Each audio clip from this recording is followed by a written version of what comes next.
Hello, hello. നമസ്കാരം. മുഴുവൻ WhatsApp ശ്രോതാക്കൾക്കും ഈ പ്രത്യേക ഓഡിയോ ചാറ്റിലേക്ക് സ്വാഗതം. നമ്മോടൊപ്പം ഇന്ന് ഓഡിയോ ചാറ്റിൽ അതിഥിയായി എത്തിയിട്ടുള്ളത് കണ്ണൂരിന്റെ പ്രിയങ്കരനായ വളരെ യങ്, എനർജറ്റിക്, ടാലന്റഡ്, വളരെ വൈബ്രേറ്റിംഗ് ആയിട്ടുള്ള MLA ശ്രീ AP അബ്ദുള്ളക്കുട്ടിയാണ്. സ്വാഗതം AP അബ്ദുള്ളക്കുട്ടി ഈ ഓഡിയോ ചാറ്റിലേക്ക്. വളരെ വളരെ സന്തോഷം. അതിൽ പഴയതുപോലെ അബ്ദുള്ളക്കുട്ടി അത്ര എനർജറ്റിക് അല്ല. ഓക്കെ, ചോദിക്കൂ. ഓക്കെ, നമ്മുടെ ചോദ്യം, കണ്ണൂർ നഗരകേന്ദ്രത്തിലെ ജില്ലാ കേന്ദ്രത്തെ പ്രതിനിധീകരിക്കുന്ന MLA കൂടിയാണ് താങ്കൾ. നമ്മുടെ കണ്ണൂർ ജില്ല ഇന്ന് വളരെ റാപ്പിഡ് ആൻഡ് ബൂമിംഗ് ആയുള്ള ഡെവലപ്മെന്റിന് വഴിതുറക്കുകയാണ്. പ്രത്യേകിച്ച് കണ്ണൂർ വിമാനത്താവളം, കണ്ണൂർ കോർപ്പറേഷന്റെ കരട് രൂപ തയ്യാറായി കഴിഞ്ഞു. അഴീക്കൽ തുറമുഖം, കണ്ണൂർ കോട്ടയിൽ light and sound show, monorail സാധ്യതാ പഠനം എന്നിവ നടന്നുകൊണ്ടിരിക്കുകയാണ്. ഇതൊക്കെ ആയിരിക്കെ അടിസ്ഥാന സൗകര്യ വികസനത്തിൽ മുൻഗണന നൽകേണ്ട റോഡുകളുടെ വികസന കാര്യത്തിൽ കണ്ണൂർ MLA എന്ന നിലയിൽ ശ്രീ AP അബ്ദുള്ളക്കുട്ടിക്ക് സോഷ്യൽ മീഡിയയിലെ യങ്സ്റ്റേഴ്സിനോട് പറയുവാനുള്ളത് എന്താണ്? റോഡ് വികസനത്തിന് ആരാണ് തടസ്സം നിൽക്കുന്നത്? എന്താണ് റോഡിന്റെ പ്രായോഗികമായ പ്രശ്നം? വളരെ വളരെ പ്രസക്തമായ ചോദ്യമാണ്. ആദ്യം ഞാൻ പറയാം, കണ്ണൂർ നഗരത്തിലെ റോഡ് മുഴുവൻ പൊളിഞ്ഞ് തകർന്ന് കുണ്ടും കുഴിയായി കിടക്കുകയാണ്. വാട്സാപ്പിലൊക്കെ എന്നെ ഒരുപാട് ജനങ്ങൾ കുറ്റപ്പെടുത്തുകയും വിചാരണ ചെയ്യുകയും ചെയ്തിട്ടുണ്ട്. അവരോട് എനിക്ക് പറയാനുള്ളത്, 2-3 മാസം കൊണ്ട് കണ്ണൂർ നഗരത്തിലെ മുഴുവൻ റോഡിന്റെയും പ്രശ്നങ്ങൾ തീരും. അഥവാ കുടിയെല്ലാം അടിച്ച് റോഡൊക്കെ വൃത്തിയാവും. അവിടെ കുടിവെള്ളത്തിന് വേണ്ടി ഒരു 113 കോടിയുടെ വൻ പ്രോജക്ട്, നമ്മുടെ 50 വർഷം പഴക്കമുള്ള തുരുമ്പിച്ച പൈപ്പ് ലൈനുകളെല്ലാം മാറ്റാൻ വേണ്ടിയിട്ടാണ് ഈ പദ്ധതി വന്നത്. 150 കിലോമീറ്ററോളം സിറ്റിക്കകത്ത് തന്നെ ഡിസ്ട്രിബ്യൂഷൻ ലൈൻ റോഡ് കുഴിച്ച് ഭൂമിയിലെത്ത ഒരു വലിയ യത്നം, വലിയ ഒരു പദ്ധതി. ആ പദ്ധതി 100 കോടിയിലധികം രൂപയുടെ പദ്ധതിയുടെ ഭാഗമായിട്ടുള്ള തകരാറുകളാണ് കണ്ണൂർ ടൗണിലെ റോഡിന്റെ ഈ ദുസ്ഥിതി കാരണം. അത് 2-3 മാസം കൊണ്ട് റെക്ടിഫൈ ചെയ്യും, പരിഹരിക്കും. ഇതുവരെ നിങ്ങളുടെ ബന്ധുക്കൾ അനുഭവിച്ച വിഷമത്തിന് ഞാൻ സോഷ്യൽ മീഡിയയിലൂടെ ജനങ്ങളോട് മാപ്പി ചോദിക്കുകയാണ്. പക്ഷെ നമ്മുടെ സിസ്റ്റം വളരെ സ്ലോ ആണെന്ന് നിങ്ങൾക്ക് അറിയാം. മലേഷ്യയിലെ പോലെയോ ഗൾഫിലെ പോലെയോ അല്ല. ഏതായാലും ഇതാണ് കണ്ണൂർ റോഡിന്റെ പ്രശ്നം. പക്ഷെ പൊതുവെ വിമാനത്താവളം തുറമുഖത്തെ യാഥാർത്ഥ്യമാകാൻ പോകുമ്പോൾ നമ്മുടെ ഈ ചെറിയ റോഡുകൾ അത് നന്നായി ടാർ ചെയ്തിട്ടൊന്നും കാര്യമില്ല. ട്രാഫിക് പ്രതിസന്ധിയും പരിഹരിക്കണമെങ്കിൽ നമുക്ക് ബൈപ്പാസുകൾ വേണം, 4 വരി റോഡ് വേണം. എനിക്ക് സോഷ്യൽ മീഡിയയിലെ സുഹൃത്തുക്കളോട് പറയാനുള്ളത്, എന്റെയും നിങ്ങളുടെയൊക്കെ പൂർവികന്മാര് അല്ലെങ്കിൽ നമ്മുടെ കാരണവന്മാര് വികസനത്തിനെതിരായവരുടെ ചിന്തയാണ് പ്രശ്നങ്ങൾക്ക് അടിസ്ഥാനം. ഏതായാലും കാര്യങ്ങൾ മാറി തുടങ്ങിയിരിക്കുന്നു. പുതിയ തലമുറയോട് എനിക്ക് പറയാനുള്ളത്, നിങ്ങൾ നിങ്ങളുടെ ബന്ധുക്കളോടും സ്വന്തക്കാരോടും പറയണം, റോഡ് വന്നാല് ഇപ്പൊ ഗ്രീൻഫീൽഡ് റോഡ് എയർപോർട്ടിലേക്ക് കണ്ണൂരിൽ നിന്നുള്ളത്, അതിന് വളരെ എതിരാണ്. ഡോക്ടർ മുഹമ്മദ് അലിയെ പോലെ വളരെ എഡ്യൂക്കേറ്റഡ് ആയിട്ടുള്ള വലിയ ആളാണ് അതിനെ എതിർക്കുന്നത്. അവരെ മക്കളെ പോലും അവരോട് പൊറുക്കുമെന്ന് എനിക്ക് തോന്നുന്നില്ല. അപ്പൊ കേരളത്തിലെ റോഡ് വികസനം, ഇന്ത്യയിലെ സ്ഥാനങ്ങളിലെ റോഡ് എന്ന് പറഞ്ഞാൽ മലേഷ്യയിലെ റോഡിന് അല്ലെങ്കിൽ ഗൾഫിലെ റോഡിന് കിടപിടിക്കുന്ന 4 വരികളും 6 വരികളും ഒക്കെ വന്നിട്ടുണ്ട്. എല്ലാം ടോൾ റോഡാണ്. അപ്പൊ യഥാർത്ഥത്തിൽ കേരളത്തിലെ റോഡ് പ്രശ്നം പരിഹരിക്കണമെങ്കിൽ 4 വരി റോഡ് വരണം.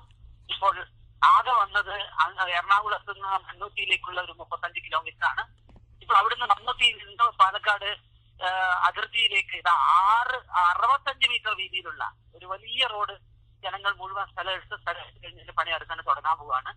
അതുപോലെ തന്നെ കണ്ണൂരിൽ വളവട്ടണം മാഹി ബൈപ്പാസ്, അതിനിപ്പം 15 വില്ലേജുകളിൽ 13 വില്ലേജ് ജനങ്ങൾ സ്ഥലം വിട്ടുകൊടുത്തു. 45 മീറ്റർ വീതിയിൽ ജനങ്ങൾ സമ്മതിച്ചു കഴിഞ്ഞിരിക്കുന്നു.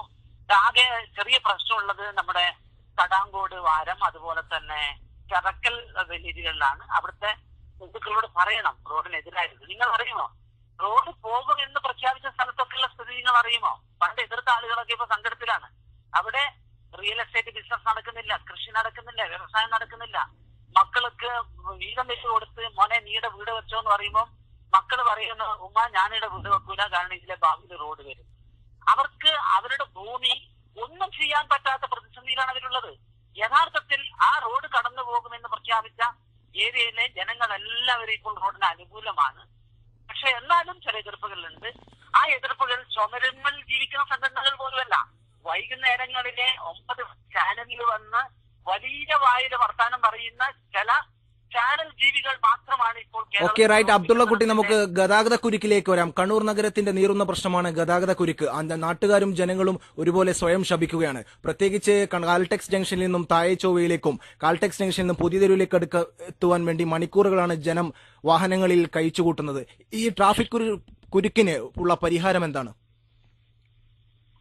കണ്ണൂരിലെ ട്രാഫിക് കുരുക്കിന് ബൈപ്പാസ് വേണം. ഇപ്പൊ ഞങ്ങൾ അടിയന്തരമായി നമ്മുടെ വളപട്ടണം ടോൾ ബൂത്തിൽ നിന്ന് ചെറക്കര വഴി കയറി താഴെ ചൊവ്വയിലെത്താൻ, വള്ളിപ്പുറം വാരം താഴെ ചൊവ്വ എത്താൻ വേണ്ടിയിട്ടുള്ള ഒരു റോഡ് വികസിപ്പിക്കാൻ വേണ്ടി ഒരു 8 കോടി. അതുപോലെ തന്നെ നമ്മുടെ ചാലാട് വഴി നമ്മുടെ സിറ്റി വഴി തയ്യൽ വഴി JTF കയറി പോകുന്നതിനും 2 മിനി ബൈപ്പാസുകൾ അത് സ്ട്രെങ്തൻ ചെയ്യാൻ ഉള്ള റോഡ് കുറച്ച് വീതി കൂട്ടി മെക്കാഡം ചെയ്യുന്നതിന് വേണ്ടിയിട്ട് 17 കോടി രൂപ ഗവൺമെന്റ് അടിയന്തരമായി അനുവദിച്ചിട്ടുണ്ട്. ഒരു 3-4 മാസം കൊണ്ട് ആ റോഡ് പൂർത്തിയാകുമെന്നാണ് ഞാൻ പ്രതീക്ഷിക്കുന്നത്. ഒരു താൽക്കാലിക സമരം. മറ്റൊന്ന് ദീർഘകാലാടിസ്ഥാനത്തിൽ കണ്ണൂർ നഗരത്തെ സിറ്റി ഇംപ്രൂവ്മെന്റ് പദ്ധതിയിൽ ഗവൺമെന്റ് ഉൾപ്പെടുത്തിയാണ്. 450 കോടി രൂപ കേരള റോഡ് ഫണ്ട് അതിന്റെ ഡീറ്റെയിൽ പ്രോജക്ട് റിപ്പോർട്ട് തയ്യാറാക്കിയിരിക്കുന്നു. കാൽടെക്സിലെ ഫ്ലൈ ഓവർ, മേലെ ചൊവ്വയിൽ ഫ്ലൈ ഓവർ ഉൾപ്പെടെ കണ്ണൂർ നഗരത്തില് കുരുക്കും ഒഴിവാക്കാൻ വേണ്ടി ഒരു ഇന്റർനാഷണൽ സ്റ്റാൻഡേർഡ് ഉള്ള ഒരു വികസന പ്രവർത്തനത്തിന് വേണ്ടി ആണ് ഇപ്പോൾ ഗവൺമെന്റ് അത് അടുത്ത മാസം തന്നെ ക്യാബിനറ്റിൽ വരും. അത് സാങ്ഷൻ ആവും. സാങ്ഷൻ ആയി കഴിഞ്ഞാൽ ഏതെങ്കിലും വലിയൊരു കൺസ്ട്രക്ഷൻ കമ്പനിക്ക്, തിരുവനന്തപുരത്ത് മാത്രമാണ് സിറ്റി ഇംപ്രൂവ്മെന്റ് പദ്ധതി നടന്നിട്ടുള്ളത്. ഇപ്പൊ കേരളത്തിൽ 5 നഗരങ്ങളിൽ ആ സ്കീം പ്രഖ്യാപിച്ചിട്ടുണ്ട്. കണ്ണൂരിൽ മാത്രമാണ് ഡീറ്റെയിൽ പ്രോജക്ട് റിപ്പോർട്ട് തയ്യാറായിട്ടുള്ളത്. മലപ്പുറം, കോട്ടയം, തൃശ്ശൂർ, കൊല്ലം പോലെ മറ്റ് മുനിസിപ്പാലിറ്റികളും വികസിപ്പിക്കാൻ പോകുന്നുണ്ട്. കണ്ണൂരിലെ ഡീറ്റെയിൽ പ്രോജക്ട് റിപ്പോർട്ട് തയ്യാറാക്കി ബാംഗ്ലൂർ ബേസ്ഡ് ഒരു കൺസൾട്ടൻസിയാണ് ചെയ്തിട്ടുള്ളത്. റൈറ്റ്. അബ്ദുള്ള കുട്ടി, നമ്മുടെ നഗരത്തിലെ മറ്റൊരു വിഷയം, നമ്മുടെ പ്രധാനപ്പെട്ട വിഷയമാണ് നഗരത്തിലെ മാലിന്യ പ്രശ്നം എന്ന് പറയുന്നത്. ഈ മാലിന്യ പ്രശ്നത്തിന് സോഷ്യൽ മീഡിയയോട് അബ്ദുള്ള കുട്ടിക്ക് പറയാനുള്ളത് എന്താണ്? മാലിന്യം ഇപ്പം നഗരത്തിലെ മാലിന്യം ഏറ്റവും കൂടുതൽ സൃഷ്ടിക്കുന്നത് ആരാണ്? നഗരത്തിലെ ഒരു ദിവസം കണ്ണൂർ നഗരത്തിൽ 2 ലക്ഷത്തോളം ആളുകൾ വന്നു പോകുന്നുണ്ട്. ആ ജനങ്ങള് പിന്നെ പ്രധാനമായും അവിടുത്തെ വ്യാപാര വ്യവസായ സ്ഥാപനങ്ങളാണ്. ഈ മാലിന്യ പ്രശ്നം പരിഹരിക്കണമെങ്കിൽ നമ്മുടെ നാട്ടില് മുനിസിപ്പാലിറ്റിക്ക് ശമ്പളം കൊടുക്കുക, പെൻഷൻ കൊടുക്കാൻ പോലും കാശില്ലാണ്ട് ബുദ്ധിമുട്ടുന്ന മുനിസിപ്പാലിറ്റിക്ക് കുറച്ച് വരുമാനം ഉണ്ടാകണം. നിയമസഭയിൽ മാലിന്യത്തിന് സെസ് ചുമത്തണം എന്ന് പ്രസംഗിച്ച ആളാണ് ഞാൻ. കണ്ണൂരിൽ വന്നിട്ട് പ്രസംഗിച്ചു. അത് വീണ്ടും എന്താ പ്രസംഗിച്ചത്? ഈ നഗരത്തിൽ ഏറ്റവും കൂടുതൽ മാലിന്യം ഉണ്ടാക്കുന്ന വ്യാപാരികളാണ്, വ്യാപാര വ്യവസായ സ്ഥാപനങ്ങൾ. ഇതിന്റെ ചെലവ്, മുനിസിപ്പാലിറ്റിക്ക് വരുന്ന ചെലവ് കുറച്ച് വഹിക്കാൻ തയ്യാറാവണം എന്ന് പറഞ്ഞു. അപ്പോൾ നസറുദ്ദീൻ പറഞ്ഞത് അബ്ദുള്ള കുട്ടി അടുത്ത ഇലക്ഷന് മത്സരിക്കാൻ വാ, അങ്ങനെ കാണിച്ചു തരാന്ന് പറഞ്ഞു. വളരെ നെഗറ്റീവായിട്ടുള്ള സമീപനമാണ് വ്യാപാരികൾ എടുത്തിട്ടുള്ളത്. ഞാൻ ഒറ്റ ഉദാഹരണം പറയാം. കാൽടെക്സിൽ റാറാവീസ് എന്ന് പറയുന്ന എന്റെ സുഹൃത്ത് ഹോട്ടൽ വ്യവസായം നടത്തുന്നുണ്ട്. ആ ഹോട്ടലിന്റെ ഉടമ എന്നോട് പറഞ്ഞത്, അബ്ദുള്ള കുട്ടി മാലിന്യത്തിന് സെസ് ഞങ്ങളൊക്കെ കൊടുക്കണമെന്ന് പറഞ്ഞപ്പോ എനിക്ക് നിങ്ങളോട് വിഷമം തോന്നിയിരുന്നു. പക്ഷേ എന്താ ഇപ്പോൾ സംഭവിച്ചതെന്നറിയോ? മുനിസിപ്പാലിറ്റി മാലിന്യം എടുക്കുന്നില്ല. കാരണം ജനങ്ങളുടെ പ്രശ്നങ്ങളും മറ്റു പ്രശ്നങ്ങളും മാലിന്യം ചെയ്യുന്ന സ്ഥലത്തുള്ള പ്രശ്നങ്ങൾ ഉൾപ്പെടെയുള്ള പ്രശ്നങ്ങൾ കൊണ്ടെടുക്കുന്നില്ല. എന്ത് സംഭവിച്ചു എന്ന് പറഞ്ഞാൽ, റാറാവീസിലെ മാലിന്യം ഒരു ലോറി പിടിച്ച് ഡ്രൈവർ വെച്ച് തന്റെ മലയോരത്തുള്ള എസ്റ്റേറ്റ് കൊണ്ടുപോയി അത് സംസ്കരിക്കുന്നതിന് ഡെയിലി 1250 രൂപ ചെലവാക്കുന്ന ഒരാളാണ് ഞാൻ. മുനിസിപ്പാലിറ്റിക്ക് ദിവസം 500 രൂപ കൊടുക്കാൻ തയ്യാറാണ്. അബ്ദുള്ള കുട്ടി മാലിന്യത്തിന് സെസ് വേണമെന്ന് പറഞ്ഞത് വളരെ സത്യസന്ധമായിട്ടുള്ള കാര്യമാണ്. ആ ചങ്കൂറ്റത്തെ ഞാൻ അഭിനന്ദിക്കുന്നു. ഞാൻ ഒരു വ്യാപാരി എന്ന നിലയിൽ ഒരു മുനിസിപ്പാലിറ്റിക്ക് സെസ് കൊടുക്കാൻ തയ്യാറാണ്. യഥാർത്ഥത്തിൽ നിങ്ങൾ വൻ സിറ്റികളിൽ നോക്കൂ. വൻ സിറ്റികളിൽ എന്ന് വെച്ചാൽ വലിയ ട്രക്ക്, ആ ട്രക്കിനകത്തേക്ക് മാലിന്യം കയറ്റുമ്പോൾ തന്നെ അത് ക്രഷ് ചെയ്ത് പൊടിച്ച് ചെറുതാക്കുന്നുണ്ട്. അതുകൊണ്ട് ശാസ്ത്രീയമായി സംസ്കരിക്കാനുള്ള വലിയ ട്രക്കുകളും ലോറികളും തൊഴിലാളികളെയും ഒക്കെ അതിനാവശ്യമായിട്ടുള്ള പ്രോസസിംഗ് യൂണിറ്റ് ഒക്കെ സ്ഥാപിക്കണമെങ്കിൽ കോടിക്കണക്കിന് രൂപ ചെലവ് വേണം. കേരളത്തിൽ 18 ലക്ഷം വ്യാപാരികളുണ്ട്. ഒരാള് ഒരു ദിവസം 10 രൂപ കൊടുക്കാൻ തയ്യാറായി കഴിഞ്ഞാൽ കേരളത്തിലെ നഗരങ്ങളെയൊക്കെ മാലിന്യത്തിൽ നിന്ന് സംരക്ഷിക്കാൻ സാധിക്കും. ഇവ വിഭവ പ്രതിസന്ധിയാണ് ഇവിടുത്തെ പ്രശ്നം. പിന്നെ മാലിന്യ പ്രശ്നത്തിൽ ജനങ്ങളുടെ ഒരു അവബോധം വേണം. നിങ്ങൾ നോക്കൂ, വിദേശ രാജ്യങ്ങളിൽ രാവിലെ നടക്കാൻ ഇറങ്ങുമ്പോൾ കൂടെയുള്ള ഡോഗ് കാഷ്ടിച്ചാൽ അതിന്റെ മാലിന്യം പോലും സ്വന്തം ടവല് കൊണ്ട് വാരിയെടുത്ത് അത് പോക്കറ്റിലിട്ട് സംസ്കരിക്കുന്ന ഒരു സംസ്കാരം ലോകത്തിലെ പല വികസിത രാജ്യങ്ങളിലും ഉണ്ട്. പക്ഷെ ഇവിടെ അങ്ങനെയല്ല. ഇവിടെ റോഡിൽ കാർക്കിച്ച് തുപ്പുക, അല്ലെങ്കിൽ റോഡ് ചീത്തയാക്കുക, ഇവിടെ മാലിന്യങ്ങൾ വലിച്ചെറിയുക, അലക്ഷ്യമായി വലിച്ചെറിയുക, ഇങ്ങനെ ഒരുപാട് പ്രശ്നങ്ങളുണ്ട്. നമ്മുടെ വീട്ടിലെ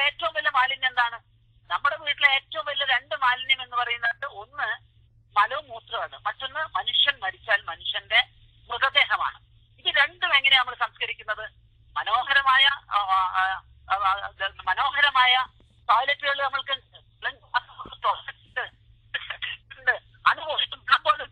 സ്വന്തം ചെലവിലാണ് സെക്രട്ടറി ഉണ്ടാക്കുന്നത്, സ്വന്തം ചെലവിലാണ് കക്കൂസ് ഉണ്ടാക്കുന്നത്. ഏറ്റവും വലിയ മാലിന്യമായിട്ടുള്ള മലവും മൂത്രവും സൂക്ഷിച്ച് സംസ്കരിക്കുന്ന മലയാളി എന്തിനാണ് പറയുന്നു മനുഷ്യന്റെ മൃതദേഹം അത് ഒരു ദിവസം കഴിഞ്ഞാൽ അത് വലിയ മാലിന്യമാണ്, അത് വലിയ ദുർഗന്ധം ഉണ്ടാക്കും. പക്ഷേ അത് 6 അടി മണ്ണിൽ കവറെടുക്കുന്നത് നമ്മുടെ സ്വന്തം ചെലവിലാണ്. അത് ശ്മശാനത്തിൽ കൊണ്ടുപോയി സംസ്കരിക്കുന്നത്, അത് ദഹിപ്പിക്കുന്നത് നമ്മുടെ സ്വന്തം ചെലവിലാണ്. ഇലക്ട്രിക് ക്രിമിറ്റോറിയത്തിൽ കൊണ്ട് സംസ്കരിക്കുന്നത് നമ്മുടെ സ്വന്തം ചെലവിലാണ്. അപ്പോൾ മലമം മുതൽ മൃതദേഹം വരെ നമ്മുടെ പലതും നമ്മൾ കൃത്യമായി സംസ്കരിക്കുന്നത് സ്വന്തം ചെലവിൽ ചെയ്യുന്ന മലയാളി എന്തുകൊണ്ട് തുലോം ചെറിയ അടുക്കള മാലിന്യങ്ങൾ അലക്ഷ്യമായി വലിച്ചെറിയുന്നു എന്നുള്ളത് വളരെ ഗൗരവത്തോടു കൂടി ചിന്തിക്കേണ്ടതാണ്. ഒന്ന്, ജനങ്ങളുടെ അവബോധം വേണം. അമീർ ഖാൻ ജനങ്ങളോട് പറഞ്ഞതുപോലെ, അതുപോലെ ചില സൂക്ഷിക്കൽ മലയാളി, 2 നേരം കുളിച്ചൊരുങ്ങുന്ന മലയാളി, വൃത്തിയിൽ നടക്കുന്ന മലയാളി. പക്ഷേ ശരീര ശുദ്ധി പോലെ തന്നെ സാമൂഹിക ശുദ്ധി അവർക്കില്ല എന്നുള്ള ഒരു വിമർശനമുണ്ട്. പക്ഷേ ഇത് മാത്രം പോരാ.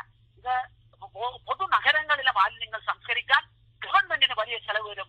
ആ ചെലവ് കണ്ടെത്താനുള്ള ആലോചനകൾ, അതിനനുകൂലമായിട്ടുള്ള ചിന്തകൾ നമ്മുടെ സമൂഹത്തിൽ ഓക്കെ, റൈറ്റ്. അബ്ദുള്ളക്കുട്ടി, മറ്റൊരു ടൂറിസം രംഗത്ത് അബ്ദുള്ളക്കുട്ടിയുടെ വളരെ പ്രസ്റ്റീജിയസ് ആയിട്ടുള്ള ഒരു പ്രോജക്റ്റ് ആയിരുന്നു കണ്ണൂർ കോട്ടയിലെ ലൈറ്റ് ആൻഡ് സോൺ ഷോ. കഴിഞ്ഞ ദിവസം അതിന്റെ സ്റ്റോൺ ലേയിങ് ഫൗണ്ടേഷൻ നടന്നു കഴിഞ്ഞു. ഈ പദ്ധതിയെക്കുറിച്ച് ഒന്ന് വിശദീകരിക്കാമോ? തീർച്ചയായും. കണ്ണൂരിലെ ഏറ്റവും പ്രധാനപ്പെട്ട ഒരു ടൂറിസ്റ്റ് പോയിന്റാണ് നമ്മുടെ സെന്റ് ആഞ്ചലോ ഫോർട്ട്. 500-ലധികം കൊല്ലത്തെ പഴക്കമുണ്ട്. പക്ഷെ ബേക്കലിന് അത്ര പ്രസിദ്ധി അതിന് കിട്ടുന്നില്ല. എന്തുകൊണ്ടത് സംഭവിച്ചു? അവഗണിക്കപ്പെട്ടു. ഞാൻ പറയുന്നത് ലൈറ്റ് ആൻഡ് സൗണ്ട് ഷോയിലൂടെ ലൈറ്റും അതുപോലെ തന്നെ ശബ്ദവും ഉപയോഗിച്ചുകൊണ്ട് നമ്മുടെ പുതിയ തലമുറയോട്, കുട്ടികളോട് സംസാരിക്കുന്ന വിധത്തിലുള്ള കേരളത്തിലെ സിനിമ, സാംസ്കാരിക രംഗത്തെ, ചരിത്ര രംഗത്തെ പ്രമുഖർ തയ്യാറാക്കുന്ന ഒരു 45 മിനിറ്റ് ഷോ ആണ്. എല്ലാ വൈകുന്നേരവും കണ്ണൂരിൽ വരുന്ന ടൂറിസ്റ്റുകൾക്ക് എല്ലാ സ്പോട്ടും കണ്ട് വൈകുന്നേരം കണ്ണൂരിലെത്തിക്കഴിഞ്ഞാൽ കണ്ണൂർ കോട്ടയിൽ വന്ന് 7 മണി മുതൽ ആരംഭിക്കും. 2 ഷോ, 45 അരമണിക്കൂർ നീളുന്ന 2 ഷോ. ആ 2 ഷോ അത് ഒന്ന് മലയാളത്തിലും മറ്റൊന്ന് ഇംഗ്ലീഷിലും. വിദേശ ടൂറിസ്റ്റുകളെ പോലും ആകർഷിക്കത്തക്ക വിധത്തിൽ കണ്ണൂരിന്റെ കോട്ടയുടെ ചരിത്രം, പോർച്ചുഗീസ് മുതൽ ഡച്ച്, ബ്രിട്ടീഷ്, അതുപോലെ തന്നെ അറക്കൽ, ചെറക്കൽ രാജവംശം ഉൾപ്പെടെയുള്ള മഹത്തായ ചരിത്രം ഉറങ്ങിക്കിടക്കുന്ന ആ സ്വാതന്ത്ര്യത്തിന്റെ മഹാപോരാട്ടത്തിന്റെ ചരിത്രം, അതെ, അവിടെ കോട്ടയിൽ ഉയർന്നു നിൽക്കുന്ന കൊടിമരത്തിൽ ബ്രിട്ടീഷ് യൂണിയൻ ജാക്ക് താഴ്ത്തി അവിടെ ബ്രിട്ടീഷ് ഇന്ത്യയുടെ ത്രിവർണ്ണ പതാക, സ്വാതന്ത്ര്യത്തിന്റെ പതാക ഉയരുന്നത് വരെയുള്ള ആവേശോജ്വലമായ, ദേശസ്നേഹ പ്രചോദിതമായ ഒരു ഷോ ആണ് ഞങ്ങൾ ആവിഷ്കരിക്കാൻ ആഗ്രഹിക്കുന്നത്. 3.5 കോടിയുടെ പദ്ധതിയാണ്. ആർക്കിയോളജിയുടെ പെർമിഷൻ കിട്ടിയാൽ ഒരു 4-5 മാസം കൊണ്ട് ഷോ ആരംഭിക്കാൻ കഴിയുമെന്നുള്ള പ്രതീക്ഷയാണ്. അതിലൂടെ കണ്ണൂർ കോട്ട കേരളത്തിന്റെ, ഇന്ത്യയുടെ മാത്രമല്ല ലോകത്തിന്റെ ടൂറിസം ഭൂപടത്തിൽ തന്നെ സ്ഥാനം പിടിക്കും. അഭിമാനകരമായ ഈ പദ്ധതി എന്റെ വിദേശ യാത്രയിൽ നിന്ന് കണ്ടിട്ടുള്ള അനുഭവത്തിൽ നിന്നാണ് ഇതിവിടെ കൊണ്ടുവരാൻ സിംഗപ്പൂരിലൊക്കെയുള്ള അതിമനോഹരമായിട്ടുള്ള ഒരു നിലവാരത്തിലുള്ള പരിപാടിയാണ് ഞങ്ങൾ ആഗ്രഹിക്കുന്നത്. അതിന്റെ പിന്നണിയിൽ പ്രവർത്തിക്കുന്ന സിനിമ, സാഹിത്യ, സാംസ്കാരിക രംഗത്തെ ക്രിയേറ്റീവ് ആർട്ടിസ്റ്റുകളുടെ കയ്യിൽ ലഭിക്കുന്നത്. പക്ഷെ നന്നാവും എന്നുള്ള പ്രതീക്ഷയാണ് എനിക്കുള്ളത്. തീർച്ചയായും ടൂറിസം ഭൂപടത്തിൽ ഈ കണ്ണൂർ കോട്ടക്ക് ഒരു വലിയ പ്രാധാന്യം. കൺഗ്രാറ്റ്സ് അബ്ദുള്ളക്കുട്ടി. മറ്റൊരു കാര്യം, പ്രധാനപ്പെട്ട ഒരു കാര്യം ചോദിക്കാനുള്ളത്, നമ്മുടെ സിംഗപ്പൂർ പോലെ, ഷാങ്ഹായ് പോലെ, ടോക്കിയോ പോലെ, ബീജിംഗ് പോലെ ലോകോത്തര നിലവാരത്തോട് കിടപിടിക്കുന്ന ഒരു സിറ്റിയായി കണ്ണൂരിനെ മാറ്റുവാൻ സോഷ്യൽ മീഡിയയിലെ യുവജനങ്ങളുടെ, യങ്സ്റ്റേഴ്സിനോട് ഏതർത്ഥത്തിലുള്ള പിന്തുണയാണ് അബ്ദുള്ളക്കുട്ടിക്ക് വികസന കാര്യത്തിൽ ആവശ്യപ്പെടുവാനുള്ളത്?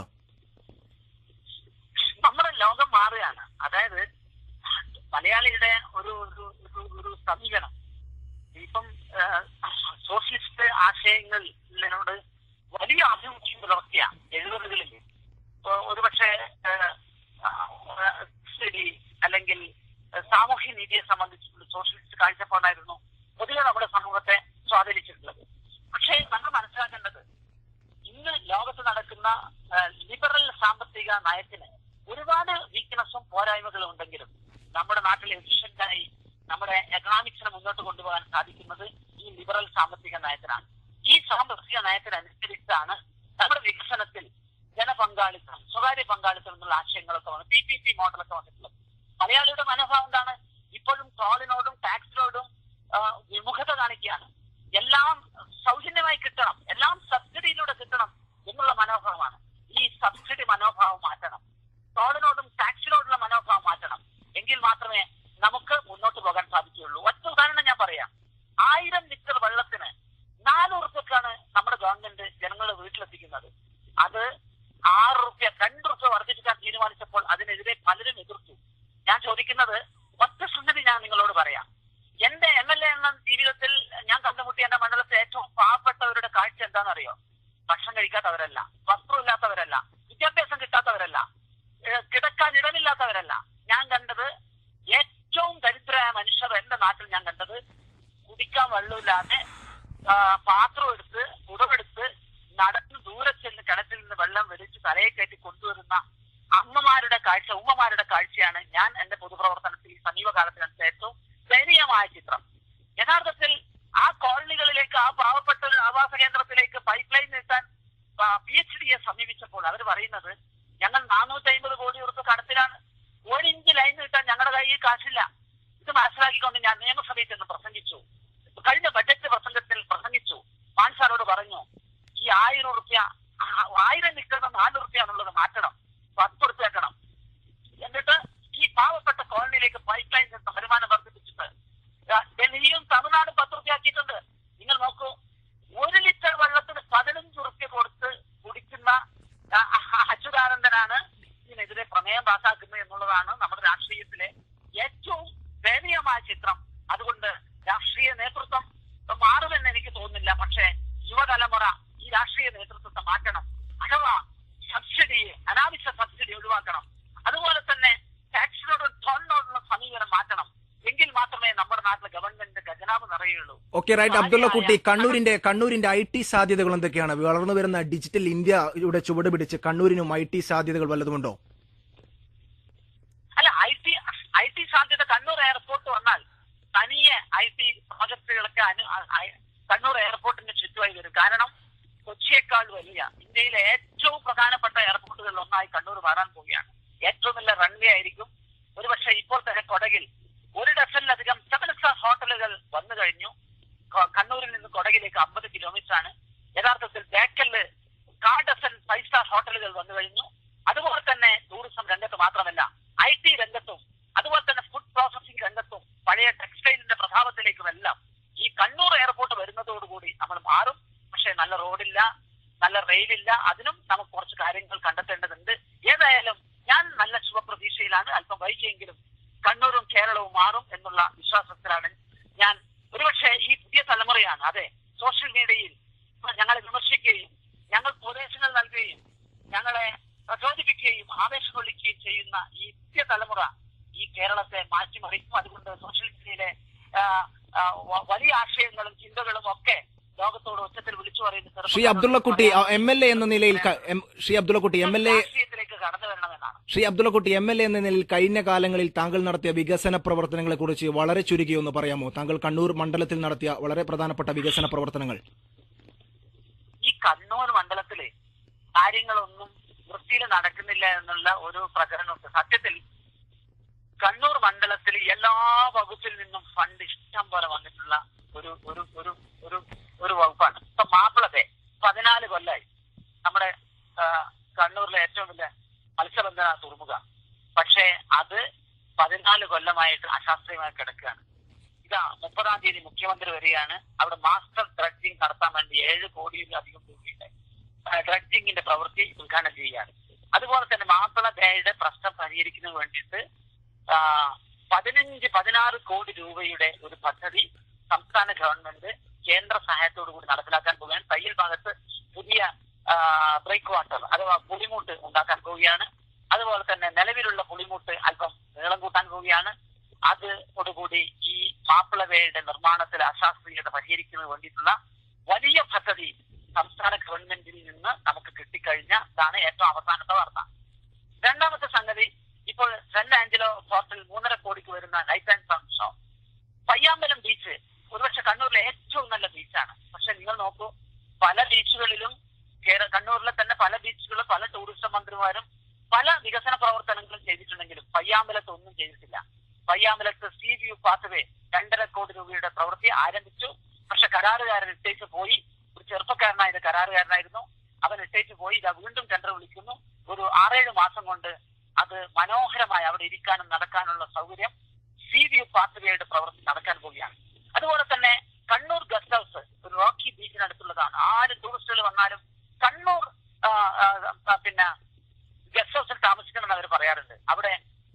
3 നിലയുള്ള 17 മുറികളുള്ള എല്ലാ മുറിയിൽ നിന്നും ബീച്ച് കാണുന്ന ഒരു വലിയ 3.4 കോടിയുടെ വികസന പ്രവർത്തനം ഒരു 3 മാസം കൊണ്ട് ആ കെട്ടിടം ഉദ്ഘാടനം ചെയ്യാൻ സാധിക്കും.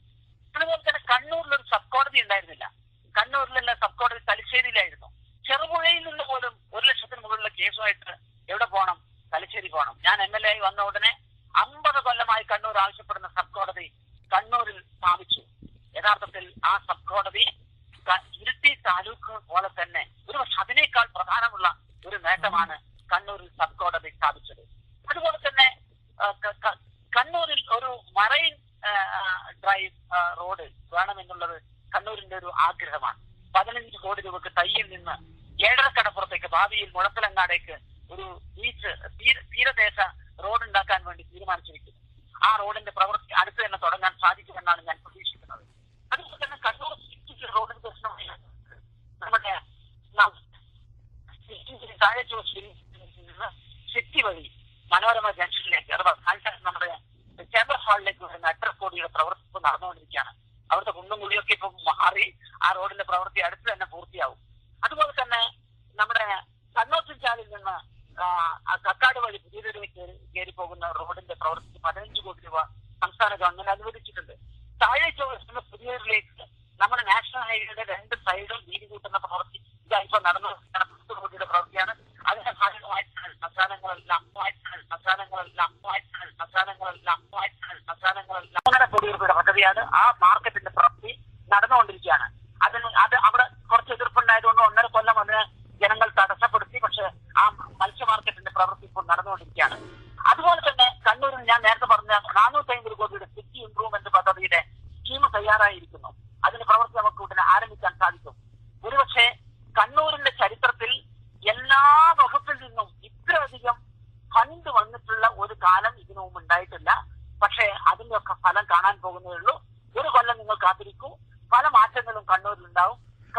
തീർച്ചയായും സമയപരിമിതി മൂലം വാട്സാപ്പിലെ ഓഡിയോ സമയപരിമിതി മൂലം താങ്കളുമായുള്ള സംഭാഷണം ചുരുക്കുകയാണ്. തീർച്ചയായും ഈ നാടിന്റെ സ്പന്ദനം വികസനത്തോടൊപ്പമാണ്. ഈ നാടിന്റെ രാഷ്ട്രീയം വികസനത്തിന്റെ രാഷ്ട്രീയമാണ്. തീർച്ചയായും അബ്ദുള്ളക്കുട്ടി ഉയർത്തുന്ന രാഷ്ട്രീയത്തെ പിന്തുണക്കാൻ യുവസമൂഹവും സോഷ്യൽ മീഡിയയിലെ പുതുതലമുറയും അബ്ദുള്ളക്കുട്ടിക്കൊപ്പം തീർച്ചയായും കഴികോർക്കും. നമുക്കറിയാം വികസന വിരോധികളുമായി അബ്ദുള്ളക്കുട്ടി ഒരു വിട്ടുവീഴ്ചയുമില്ലെന്ന പ്രഖ്യാപിത നിലപാടിൽ തന്നെയാണ്. വിശ്വസിച്ച പാർട്ടിയോടും പ്രത്യയശാസ്ത്രത്തോടും വികസനത്തിന്റെ പേരിൽ നിരന്തരം കലവിച്ച് ഒടുവിൽ രാജിയാവേണ്ടി വന്ന ആളാണ് ശ്രീ അബ്ദുള്ളക്കുട്ടി. അബ്ദുള്ളക്കുട്ടി ഉയർത്തുന്ന വികസനത്തിന്റെ രാഷ്ട്രീയത്തോടൊപ്പമാണ് ഈ നാടും ഈ നാടിന്റെ സ്പന്ദനവും. വളരെയധികം നന്ദി ശ്രീ AP അബ്ദുള്ളക്കുട്ടി നമ്മളുമായി ഈ വാട്സ്ആപ്പിൽ ഓഡിയോ ചാറ്റിൽ സംവദിച്ചതിന്. മലേഷ്യയിൽ നിന്നും അബ്ദുള്ളക്കുട്ടിയുമായുള്ള ഓഡിയോ ചാറ്റ് തയ്യാറാക്കിയിരിക്കുന്നത് ആദിൽ സാദിഖാണ്. വളരെയധികം നന്ദി. Thank you.